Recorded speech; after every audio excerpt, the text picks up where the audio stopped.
পশ্চিম আগরতলা থানার ওসি এবং তার যে টিম আছে সেই টিমের গতকালকে রাত্রি 9:30 থেকে 10টা নাগাদ রাজু সাহা নামে একজন রানীর বাজার নিবাসী, উনি ওনার এক আত্মীয় পরিজন সরকার নার্সিংহোমে অ্যাডমিট হওয়ার খবর পেয়ে উনি খুব দ্রুততার কারণে উনি ঘরের যে স্বর্ণালঙ্কার এবং দামি জিনিসগুলি সেগুলি উনি সঙ্গে নিয়েই চলে আসেন, কারণ এখানে কতটুকু সময় চলে যাবে ওটা উনি জানেন না।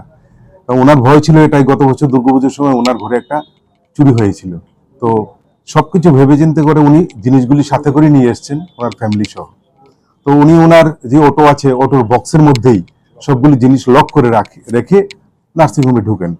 পরবর্তী সময় উনি যখন বেরিয়ে দেখেন ওনার এই বক্সটা ভাঙা এবং সমস্ত জিনিসপত্রগুলি সব নিয়ে নেই।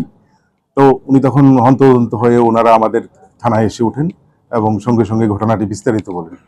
তো সমস্ত জিনিসের বর্ণনা এবং ঘটনার জিনিসের দাম, মূল্য এবং ওদের পারিবারিক সবকিছু চিন্তা করে সঙ্গে সঙ্গে তড়িঘড়ি একটা টিম গঠন করা হয় under the leadership of Rana Chatterjee এবং সঙ্গে ওসি বরতলা এবং ওসি রামনগর।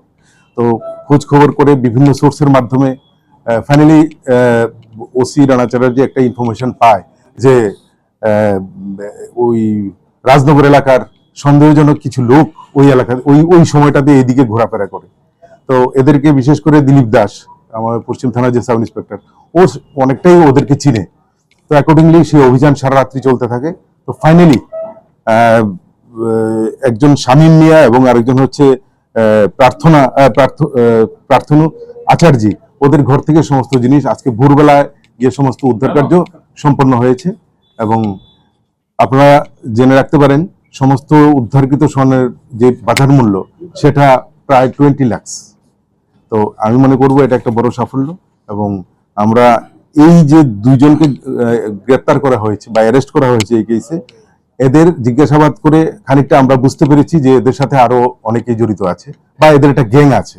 তো উদ্দেশ্য হচ্ছে টোটাল গ্যাংটাকে এই কেসে তাদেরকে উঠানো এবং ওদের জিজ্ঞাসাবাদ করে বাকি যে চুরির যে মামলাগুলি আমাদের আছে সেগুলি বাকি জিনিসপত্র উদ্ধার করা।